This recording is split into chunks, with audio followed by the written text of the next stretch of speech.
crazy 800-pound silverback. Hello and welcome to this video where I'm going to show you the witch that went ape. Now, this is obviously not going to be a league starter, but if you look at the actual area of effect and just total destruction, you'll see why I recommend you check this out, and I'll let you see some of the destruction, and then we shall get back to the witch that went ape. They call me a god. They call me a god. They call me a god. They call me a god. Let's go. I'm about to go off like a weapon. Fuel to the top, got a filled up engine. In my thoughts up. So hopefully my editing went well and I showed you good amount of all the destruction. Now, I will say first thing first, this does come from a builder slash creator by Osmosis. I should have his thing up for you to look at. Now, this is his creation that he created, a bit of a meme. I want to try to push it in this league because this league is probably where it will flourish most. I do recommend you go over and check him out, but this is be a bit of a showcase of a build that he did as a meme. Now, this is actually pretty much survived the 2.25 conversion. We are obviously elementalists, as you can see here. We straight up come up here and we have a grand spectrum gem. Then we have some nodes up here, and then we come up here. Now these are important. We have the cluster jewel that needs burning bright.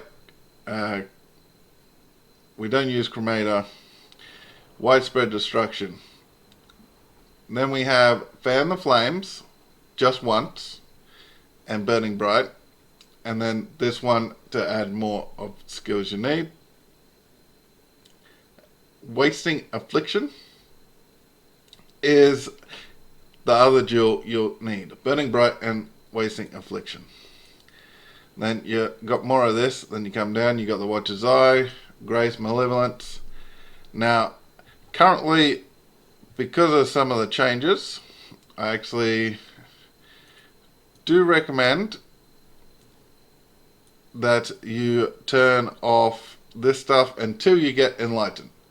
Like, pick and choose, but with some of the changes, it's a little harder to run some of the stuff, but you can manage as long as this isn't like your first build. As you can see, it's not exactly designed to be just a league starter build. And then we come down, we got the same jewels, wasting affliction and burning bright, and another storm shroud. Well, not another, but we have storm shroud. And we come down and it's the same deal down here, and we have another grand spectrum, another one, and that's about the tree. We come up to the elementalist, heart of destruction, shaper of flames, and shaper of storm. Now it might look very simple,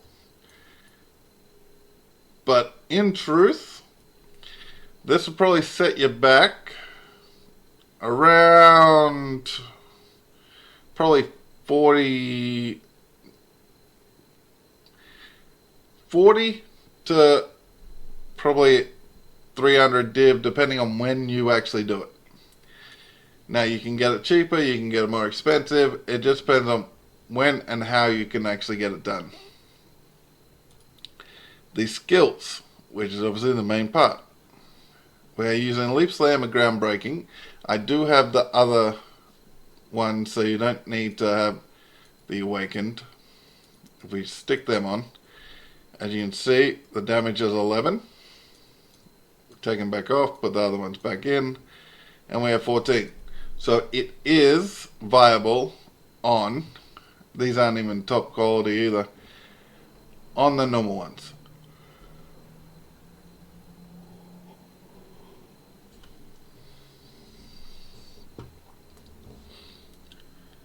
Now, the Ground Breaking, it's a smaller, more exaggerated leap. You don't jump as far, so your movement skill is actually here.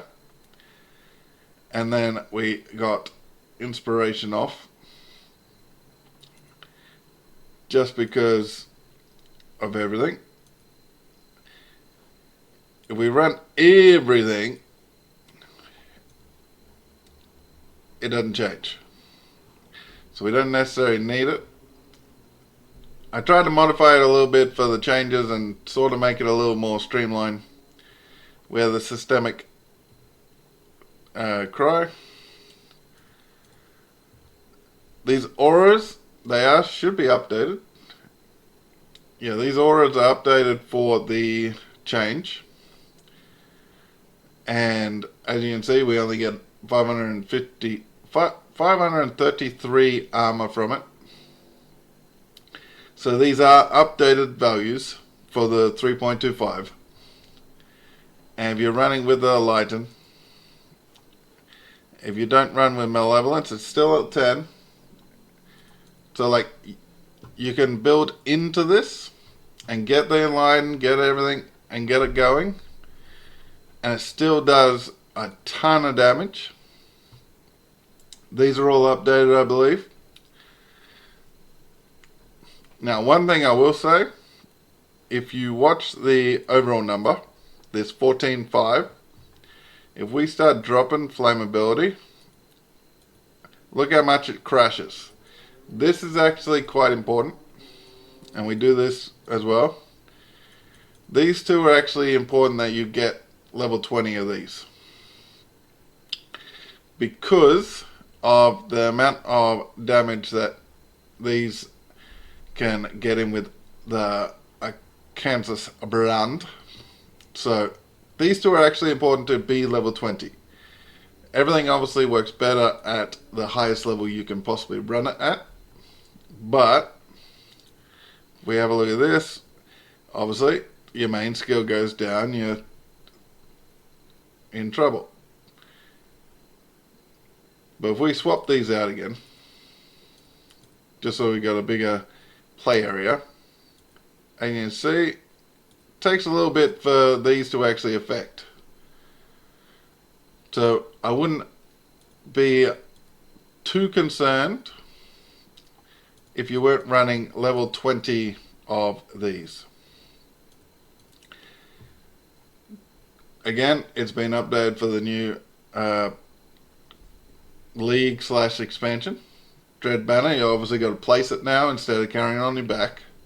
So do keep that in mind. The playstyle is slightly different with banners. Immortal Call, cast damage taken.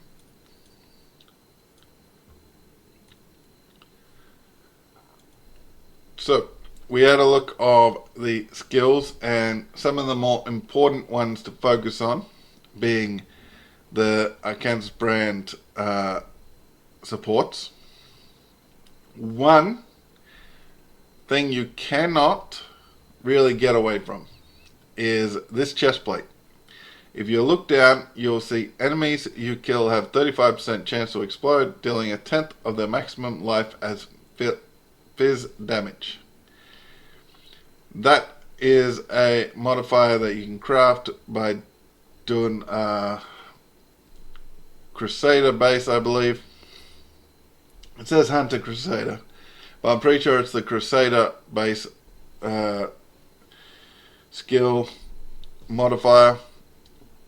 It will cost you a little bit on trade if you do trade, or you have to craft it. It can cost you a little bit to actually do this, this is why also it's a later thing. It is way easier to do on trade than solo self-found, especially to get all these jewels and everything. So it's going to set you back, but you do need this modifier. If you don't have this modifier, you pretty much are capping your build out way less. It's worth like 4 million to have that modifier.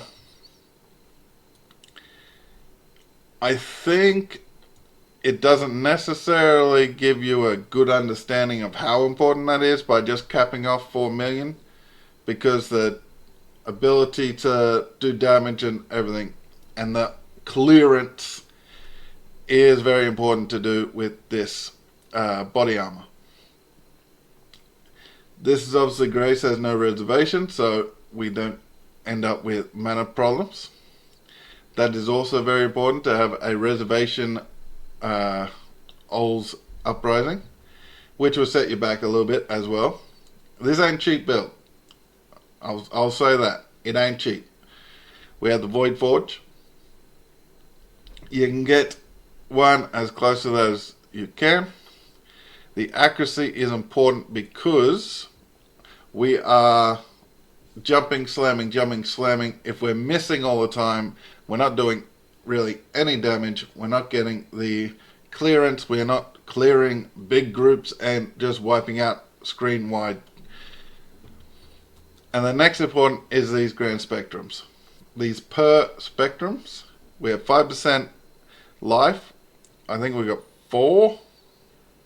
Okay, we got 3. I thought we had 4. So we got life. So that's 3 times 5% life. So 15% life. We have 15% LE damage per spectrum. So that's 15 times 3, which is 45% increase LE damage. And then plus 1 minimum frenzy charge per grand spectrum. That means 3, which is obviously a lot of damage. So the grand spectrums, Ols Uprising to get your reservation, and this body armor, getting the enemies explode 1/10 of their maximum life. You want about a 33% chance to explode. Any way you can get it. With the new league and everything, who knows, we might be able to get this a little easier with some of the stuff. But if we put the flask on, if we're constantly running everything, it's up to 16 mil. But as you can see, we're doing a lot of damage without it. Our ability to take a hit is good for map clearing. Now this particular build, you probably don't want to go into doing bosses. T17s might be a bit scary. They've nerfed them a lot, so you could give it a try. But this is really a T16 farmer. And this gem you'll obviously have to get at lab, which means stock up on Leap Slam gems. Just carry them in your stash, and if you get the modifier swap gem for a transmogged or transfigured version of that gem, stick this in and try to get Leap Slam or Groundbreaking. That's the easiest way to get this, or you can play the random, stick it in and get a random one of that color. But do keep one just in case it comes up with the get a transfigured version of that skill. That would be how I recommend you get the Groundbreaking. Again, this is an important setup for the build, so you will need to have this set up. And the Dread banner, if we click it off, drop the quality back down, so 133,000. So technically we could do without it because of the actual fact that we need to place it, and we're actually jumping. So I'll make the on the run call, drop the banner. We don't want to be spending all the time in the one spot. So on the fly change. It doesn't really change much. It dropped like 300k, but we're not going to spend the time in the area. So due to the changes that are coming to 3.25, don't run it. This is the passer tree again. Pretty much this is the only one that's different with Fan of Flames. Everyone else has Burning Bright, Wasting Affliction, and either a Grand Spectrum or whatever you need skill or reservation wise in the little bits. It is a very, very, very, very fun build. It is a potentially very laggy build because you're clearing like massive areas and you are catching up with all the graphics. So if the graphics are a little bit like they are now, you might want to give it until they fix those graphics, because you might crash your computer. But I'll catch you next time, and let me know if you end up playing the Gorilla. Goodbye, and hit all those buttons and donate if you wish. Thank you.